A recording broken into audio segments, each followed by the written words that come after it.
Bueno, bitartean aprobetxatuko eta eskerrak emateko gonbidapenagatik, honea hitz egitea ekartzeko, eta pixkate bi arrazoiengatik edo natorrela pixkate gaur hitz egitera. Ekaik esan zian bezala, beak proposatu zidan Borneo uhartearen horren berri berak eman zidan, da horregatik banator, mundu biraren kontakizunaren baitan badagoelako pasartetxo bat, uarte baten kontakizuna egiten duena, eta utopikoa ote den kontakizun hori esaten da, edo hipotesi hori dago, eta hortaz hitz egitera banator, eta hori da justu irudian daukazuena, Pigafettari sortzaio egiletza irudi horrena ondo ulertu badut, eta Pigafetta izan zen espedizioan bertan kronikaria. Eta hori da, Borneo uhartearen irudi hori da, utopikoa izan daitekeen hori. Eta aldi berean, gaurko uda ikastaro honen gaia, 16. mendea delako, eta Elkanoren ingurune kultural hori eta utopiaren sorrera ere garai horretan kokatzen delako. 1519 izan bazen mundu bira, Tomas Morok utopia argitaratu zen 1516an. Beraz, garai berdinetaz ari gara, eta hortaz hitz egitera nator. Eta 3 puntutan edo banatu du nire gaurko aurkezpena, lehenengo utopiaren sorreraz eta pixkate iruditeria utopiko hartaz hitz egingo dut, jakiteko garai hartan utopia esaten zenean zer izan zezaketen buruan. Bigarren puntu batean Borneo uhartearen kontakizunaz beraz, ea utopiko alden, da utopikoa izate horrek desiragarria izatea eskatzen ote duen, eta azken puntu bezala hausnarketatxo bat oso motzean proposatuko dut errelatoaren da utopiaren inguruan. Hori mundu berriak izeneko lehenengo kapitulu honekin hasiko naiz, hori ulertzeko pixkat modernia hasiera hartan, ze mundu ikuskera utopiari dagokionez, ze mundu ikuskera izango zituzten, ze iruditeria utopiko zegoen. Galdetzen dugunean utopia noiz sortu zen, normalean erantzuten dena da hori, oraintxe esan dudana 1516an kokatzen dugu utopiaren sorrera, Morok utopia lana orduan argitaratu zuelako. Ordu zuena da, liburuak hasieran eraman zuen izenburu luzea, baina guk utopia bezala ulertzen dugun hori bera da, eta esan dudan bezala bat egiten du mundu biraren garaiarekin. Baina utopia etzen ezerezetik sortu, mundu bira ere ezerezetik sortu etzen bezala, mundu bira eman zedin, garai oso bat zegoen itsasoari begira, eta utopiari dagokien ez ere berdin Morok utopia sortu zezan, edo sortu aurretik bat zegoen iruditeria oso zabal bat, paradisuen inguruan, ametsezko leku desiragarrien inguruan, eta abar. Eta horri deitu diot utopiaren historia aurrean. Morok utopia idatzi aurretik, utopiarekin lotzen diren iruditeria zabal horiek. Hasieran esan dudan bezala, honen guztiaren nahaste bat izango zutelako garai hartako jendeek utopiaz edo paradisuez edo lurralde desiragarriez eta pentsatzen zutenean. Ez bakarrik Mororen utopia, ze askotan ezagutu ere ez zuten egingo behar bada. Hiruzpalau bakarrik azalduko ditut ideia bat egiteko. Askotan lehenengo utopiatzat edo hartzen dira urrezko aroak edo lurreko paradisuak edo, eta adibide bat guretzat ezagunena behar bada izango da Edengo baratza edo Edengo lorategia. Eta esaten da hauek jatorri mitoak direla, gure jatorria azaltzen dutelako naiz eta mito bat izan. Eta nola, paradisutik kanporatua izan zen gizakia, eta horren bidez azaltzen da gaizkia eta hilkortasuna, eta hortik jatorri mitoaren kontua. Eta iruditeria utopiko horren baitan, beste adibide ezagun bat izan zen, batez ere Erdi Aroan, Joanes Beretarrari buruzko istorioak, eta behar bada ezagunago egingo zaigu inglesez edo gaztelaniaz, Kingdom of Prester John edo Preste Juan edo ala itzultzen da. Eta hau omen zen ekialde urruneko agintari kristau bat, kristautasunaren printzipioen arabera ordenatutako erresuma batean bizi zena, baina oso aberatsa omen zen eta izaki fantastikoak eta omen zituen, eta iruditeria oso aberatsa sortu zen horren inguruan, eta bilatzaile ugari ere izan omen zituen lurralde horren bila abiatu zirenak. Eta beste adibide bat izan daiteke Kokein, edo Pais de Jauja, edo Kukaina, edo ala ere esaten dena. Eta hau ere Erdi Aroan egintzen oso ezagun kontakizuna, eta hau ere bada lurralde fantastiko bat, lanik egin beharrezten lurralde bat, nahiko magikoa, janariz eta oso aberatsa, ardozko ibaiak edo esnezko ibaiak dituena, gaztazko mendiak, eta pixkate horrela irudikatzen da Kokein. Eta hauek aipatzen ditut, baina askoz gehiago ere badaude, iruditeria utopiko zabal horren baitan egon daitezkeenak. Kontua da pixkanaka hauek guztiak joan zirela forma klasikoago bat edo hartzen edo pixka bat bateratzen, bereziki Morok utopia argitaratu zuenetik aurrera. Eta Mororen kontakizunaren ondoren ere, etorri ziren beste asko dituzu ezagunenetako batzuk, ezaugarri berdintsuekin edo eratu ziren utopia klasiko horiek. Eta bereizgarri nagusi hauena da, utopiaren historia aurre hortatik bereizten dena, magiak baino gizakia kontrolatutako gizarteak direla utopiak normalean. Ze orain arte kontatu dizkizudan hauek okein eta preste joan eta hauek nahiko lurralde magikoak dira edo jainkoak ordenatzen ditu edo ez dakigu oso ondo zerk, baina utopiak ez, utopiak gizakiaren neurrira antolatutako gizarteak dira eta hori da bereizgarri nagusietako bat. Naiz eta existitzen ez den lurralde bati referentzia egin. Eta hemen ere, hontan ez naiz asko geldituko, baina ohar bat egiteko, ze berehala Kristinak hitz egingo du Michel de Montagneri buruz, de Kanibali buruz, eta utopiaren markotik edo pixkat hemen kokatzen dugula ere, basationaren, indigenak ezagutzearekin batera da, basationaren utopiak ere hemen kokatzen dira, eta pixkat leudeke ari berean, baina bi aurpegiak, ez? Basationa utopiarekin da desiragarritasun horrekin lotuta, eta kanibalena munstrokeria eta distopikoagoa edo, baina biak lerro bereko bi aurpegi, indigenaren bi aurpegi bezala edo. Eta hori pixkanaka definitzen joan zen utopia, ezaugarri zehatzago batzuk hartzen joan zen eta finkatzen, eta batzuk esate aldera, utopia ulertzen dugu leku perfektu edo illa perfektu bat bezala, existitzen ez dena baina desiragarria, eta izaten da idazleak bizi duen edo ezagutzen duen gizartea baino leku desiragarriago bat. Eta normalean bereizia egoten da denboran edo lekuan. Hau da, beste leku bat, beste garai bateko lurralde bat izaten da. Gehienetan edo guk gehien ezagutzen ditugunak literatur forma hartzen dute, eta ez da edozein fikzio literario, ze fikzio soziopolitiko bat dela esaten da askotan, hau da, erakundeei edo gizarte horren antolamenduari, familiari, irakurketa pixkat antropologiko politiko bat egiten zaio, eta hori ezaugarri oso garrantzitsua da utopietan. Eta esaten nuen bezala, mundu bira hartan zeudenek ere, honen guztiaren aste bat izango zuten buruan, hori, paradisuaz eta pentsatzen zutenean. Dena den ziurrenik bereiz daitezke bi momentu,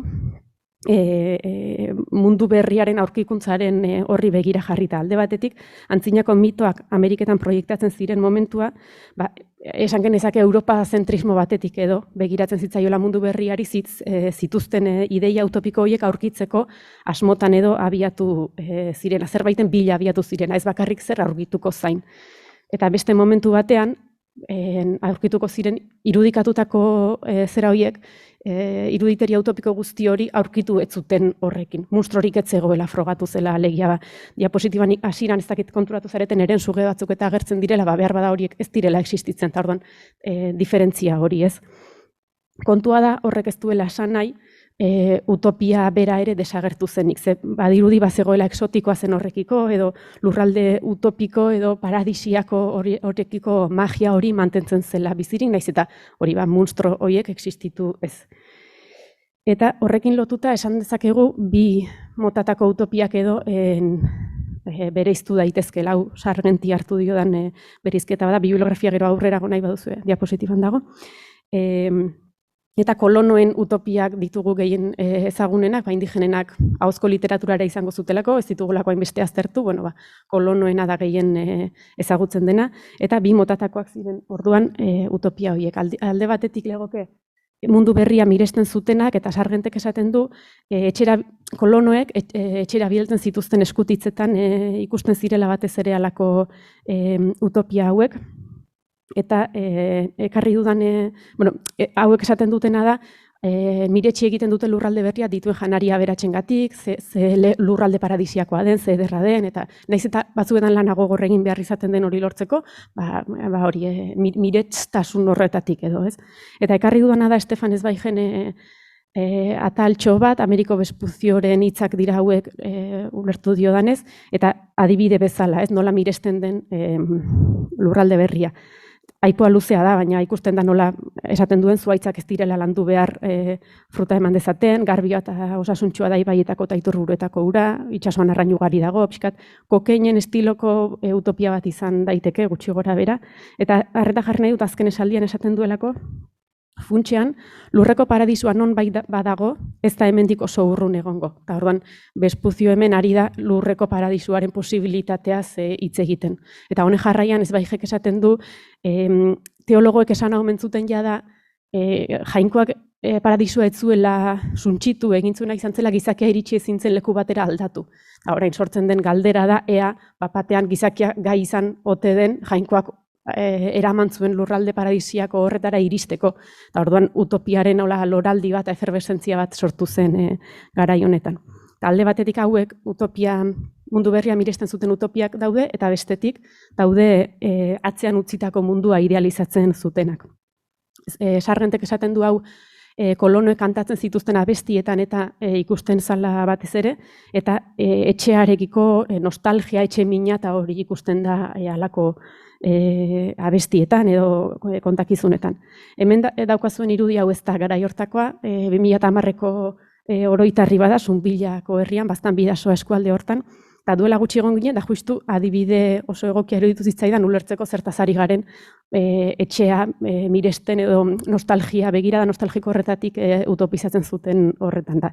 Kontatzen du nola, hori 11 gazte Ameriketara joan ziren amestutako bidaian, ari da Ameriketako euskaldun artzainez, lanaren bidez bizimodu ateratzera eta bukaeran esaten du ametsak egi bihurtu zira itzuli ziren garaian. Orduan, joan bai, baina ametsa edo utopia edo hori itzultzean aurkitzen zutela ez hainbestean zeuden bitartean. Eta puntu honetan asko luzatzeko tarterik ez daukat, baina pixkat ideia honekin gelditzeko, hori utopia garaiari erantzuten diola. Utopia ez dela zerbait unibertsala edo idazle batek garai batean idazten du, eta normalen testu inguru horri askotan kritika bat egiten dio, eta ondoren alternatiba bat proposatzen dio, edo kritika gabe zuzenean beste zerbait irudikatzen du, baina testu inguru horri lotuta egoten da.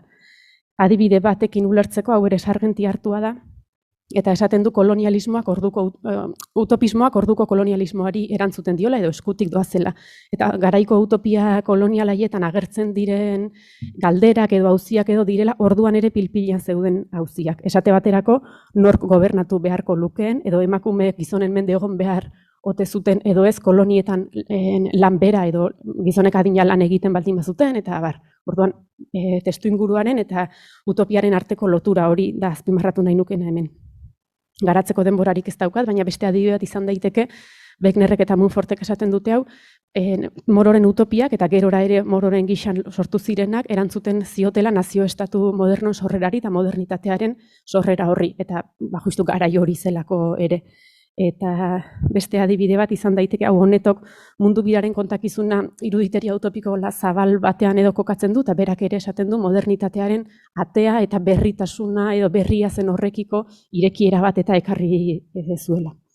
Beraz, lehenengo kapitulotxo honen ideia nagusi bezala, iruditeria utopiko oso zabala izango zutela, modernia hasiera hartako jendeek, eta funtsean iruditeria horrek garaiari erantzuten ziola, eta hasten ari zen modernitate horri eta mundu berriari, baina mundu berriari ez bakarri geografikoki, aurkitu zen Ameriketa horri bakarrik ez, baizik eta sortzen ari zen iruditeria oso bat, balio aldaketa, ideal aldaketa batzuk, antolamendu politiko berrien inguruko hausnarketa horiek, kolonialismoa, nazioestatuen sorrera, pixkat horri guztiari ere erantzuten ziola, edo hor kokatu behar dela. Eta honekin pasatzen naiz bigarren kapitulura, Borneo uhartearen kontakizunera. Irudian ikusten duzuen hori da, justu mundu biraren espedizioaren kontakizunaren zati bat, Borneo uhartearen deskribapena bera egiten dena. 1521 da, eta beraz, hori Mororen utopia 1516koa, garai berean kokatu dezakegu. Mundu bira bera ez dizuete azalduko, hor ikusten duzu egindako bidea, eta Borneo uhartea ere non kokatzen den. Eta hori aurreko erakutsi dizuetan irudi hori da Maximiliano errege idazkariak sinatzen duen dokumentua, eta hor badirudi Borneo uhartearen deskribapena egiten denean egin daitekeela Vespuzioren Brasilen irudi hori bezala, aurretik jarri dizuedan aipu hori, ez dizuet esan baina Brasil eta zari zen orduan, horren antzeko zerbait izan zitekeela behar bada, baina Borneo uharteari dagokiona. Hori pixkate aztertuko dut orain. Utopikoa ote den edo ez esateko. Hau da, testua bera hau da.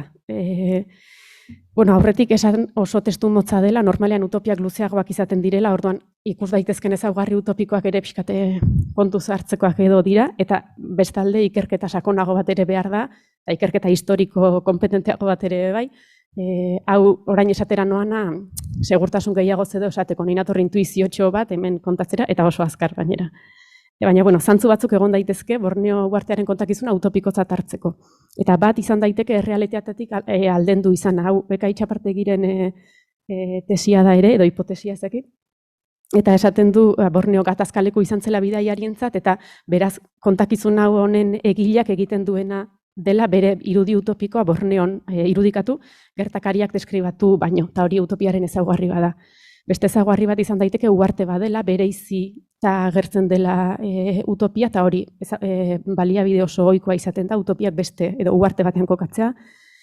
Dagoenik eta gizarterik onena dela esaten da testuan bertan, egiten da halako deskribapen soziopolitiko bat edo, baina hau ere garaian ohikoa zen, kontatzea nola bizi ziren beste herriak, baina hartu daiteke behar bada bertako ohiturak eta jantziak eta deskribatzen direnen hori, bakezalea da ere, Arkadia bat ematen du, Arkadiako keinen estiloan edo hartu daiteke, baina gizarte primitiboen onberatasuna eta zoriona eta hori idealizatzen duenaren neurrian, eta horrelako zerbait ikus daiteke Borneo uhartearen kontakizunean, paganoa da ere bai, hortik Arkadiaren zentzu horretan ere, primitiboa, xaloa, prekristaua, holako zerbait uler daiteke, poligamoa da, egilearen begietan desiragarria, eta esan daiteke badaudela zenbait hori ezaugarri orduan, Borneo uhartearen deskribapena utopiarekin lotzen dutenak. Nik hauetan gelditu baino nahiago dut beste puntu honetan arreta jarri eta esan utopikoa baldin bada ere izatekotan dela utopia klasiko moderno bat eta ez utopia ireki bat. Eta orain azalduko dizuet honekin zer esan nahi dudan.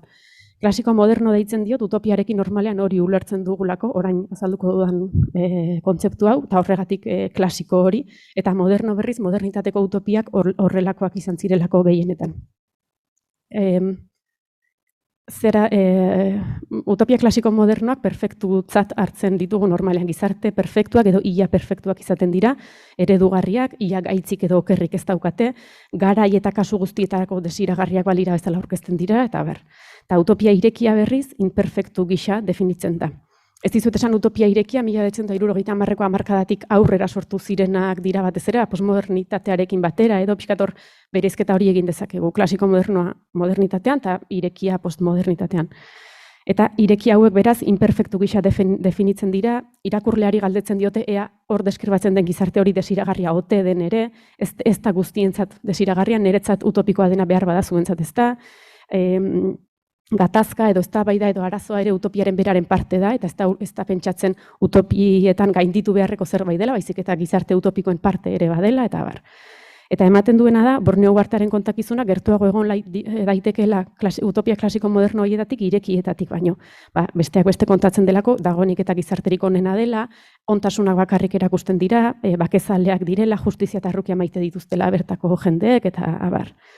Beste bereizitasun bada, utopia klasiko modernoak plan edo diseinu baten arabera aurkezten direla, ingelesez blueprint utopia esaten zaie, eta honek esan nahi du egikaritzea posible balitz utopia horiek desiragarria izango litzatekeela utopia hori den bezalaxe gaur egunera ekartzea. Eta honek esan nahi du orduan ebatz daitekeela nolakoa izango litzateken gizarterik desiragarriena eta definitu daitekeela eta definizio itxi bat eman daitekeela utopia horrena. Prozesu gisa ulertutako utopiak berriz itxigabe uzten dute gizarte desiragarri horren edukia bera. Eta honek esan nahi du orduan, gaur desiragarritzat hartzen dugun horri behar bada bihar ez dela desiragarri izango. Eta honek dituen bestelako implikazio batzuk dira, utopia irekietan normalean giza natura moldagarria dela ulertzen dela eta hezkuntzaren bidez aldatu daitekeela eta horri garrantzia berezia ematen zaio, garapen intelektualari ere bai, eta beraz utopia bera ere moldagarria izango da hezkuntzaren bidez gizartearen desira utopiko horiek ere aldatzen joango diren neurrian. Eta azken bereizketa horretatik ondorioztatzen da hau, utopiaren eta desiragarritasunen arteko bereizketa, eta hemen esan nahi duana da, utopia ez dela absolutuki desiragarria eta utopia partziala dela. Hau, Angelika Bamerren tesi bada, eta utopia partziala den hori, eta berak aztertu zuen utopismo feminista, eta esatera zetorren, naiz eta utopismo feministak patriarkatua kritikatu eta ari alternatibak proposatu eta bar, eta naiz eta horrek potentzial handia izan, aldi berean sistemaren parte zirela, garai horretako utopista feminista haiek eta garaiaren beraren mugak ere bazituztela. Hau da, utopia ez dela garaitik kanpo dagoen zerbait puroa edo desiragarria bere horretan, baditula muga horiek. Orduan, bigarren kapitulutxo honen sintesi bezala, hori utopikoa izatera, utopia klasiko modernoa litzatekeela Borneoren kontakizuna, eta kontutan hartzekoa dela utopikoa izate horrek ez duela esan nahi automatikoki eta zuzenean desiragarria denik han kontatzen den hori. Eta hortik iristen naiz azken kapitulura, ea guretzat utopiko alden, edo zer esan nahi duen utopiko izate horrek. Eta hemen hausnarketa baterako proposamen xumetxo bat. Diapositiban daukazuena da, Unai Gaztelumendik egindako ilustrazio bat, eta saiatzen da Elkano gaur egunera ekartzen, gaur egun nola irudikatuko luken, eta ikusten duzue, bituinen Espeinan Frantzekoa dela, esatea zaspertu den euskaldun, zakite motxilero edo embajadore bat edo, hori da bere proposamen bat, eta galdera da guretzat ez bakarrik zer den Elkano, baizik eta nolakoak diren, hemen irudikatzen ditugun, atzean ditugun errelato historiko horiek, eta utopikoak ere bai. Eta hori, errelatoaz esaten dudanean ez dut historia esan nahi, bereizketa oso simple bat, baina historia disiplina gisa edo metodo zientifikoa jarraitzen duen disiplina gisa, jakintza bera aurkitzea edo duen hori, eta errelatoa berriz zerbait eraikia dela ulertzen dut, helburua ez duen hainbeste jakintza bat sortzea, baizik eta begirada bat aurkeztea edo halako zerbait, eta hau ez dut zentzu negatiboan esaten besterik gabe bereizketa hori egite aldera. Eta errelatoaz hausnartzeko proposamen horretan, iruditzen zait baditugula historiaren irakurketa edo errelato alternatiboak, eta hemen ekarri ditut bi, eta hor aipatzen direna pixkat titularrak edo dira, arreta gehien ematen dutenak. Sarrionaindiaren azken liburu honetan ikusi ditut hemendik pare bat ale, arreta deitzen duena da, behar munduari bira eman zion lehen gizona etzela Elkano izan, agian esklabua izan zela, Malakatik abiatu zelako, eta iritsi zirenean bira berak eman ziola, baina hau esaten dut titular bada liburuan askoz ere erlatibizazio gehiago daude, eta iruditzen zai gainera liburuaren helburuare pixka bat badela hori, mundu biraren miseria kontatzen dira, erlatibizatzen da heroizidadea bera ere, gaur eguneko auziekin lotzen da askotan orduko hori, eta abar. Baina badago ere beste hor lehenengo ateratzen zaizuen hori, Enrique Santamariaren Elkano liburua, orain dela gutxi argitaratua ere, eta hor ere badago historiaren kontakizun alternatibo bat emateko intentzio oso argi bat, bereziki historia ez kanobista bat egiteko, esaten du berak, eta Elkano Espainiako iruditeriatik kontatzeko irakurketa horretatik askatzea, nik uste dut dela helburu bat, baina horretaz gain badaude bestelako leku batzuk ere, historia alternatibo bat kontatzeko saiakerarenak uste dut, Amerikaren aurkikuntzari dagokionez edo kolonizazioari dagokionez, nola euskaldunak indigenekin komertzioan aritzen ziren eta behar bada ez zituzten kolonizatzen, halako puntu batzuk badaude, edo homosexualitatean erdi naturaltasunez eman eraman zitekeela edo ikusi daiteke punturen batean, badaude halako saiakerak. Nire galdera da, hala ere ez ote ditugun gure errelatuak batzuetan utopia klasiko modernoen gixan irudikatzen, utopia irekien gixan baino. Eta honekin esan nahi dut, ez alditugun heroiko xamar kontatzen gure historia, edo guztientzat ia perfektuak balira bezala irudikatzen gure pertsonaiak, edo gure referente historikoek akatsi gabeak beharko balute bezala, edo akatsak izan da ere onartu beharko bagenitu bezala akatsoiek, erromantizatzen ez ote dugun pixka bat garaia ere, begirada bakar batetik ez ote ditugun kontatzen, geure begirada horretatik, eta ez aldugun nahi ere gure relato hori denentzat desiragarria izatea. Eta honekin galdetzen dute zer edertzen dugun, honekin beste bi referentzia emanez igual ulertuko didazu hobeto, honintza Etxebestek baserri edatua liburuaren aurkezpenean kontatzen zuen baserrien irudi asko jaso zituela, eta konturatu zela irudi argazki horietako askotatik kableak edo argi kuadroak eta borratu egiten zirela ondoren. Eta Xabier Erkiziak barruan gaude podcastean ere esaten du, dokumentaletan edo horre fondorako jartzen dugun soinu hori ateratzerakoan grabatzen dela kaleko zarata eta gero borratu egiten direla traktorearen zaratak edo hegazkinenak eta edertzen ditugula gauza batzuk eta idealizatzen ditugula eta erromantizatzen ditugula. Orduan, galdera da, gure errelato historiko horietan ere zer edertzen dugun gu, edo askotan konturatu gabe egiten dugulako, eta ez garelako konturatzen batzuk edertuta daudela, konstienteki edo inkonstienteki.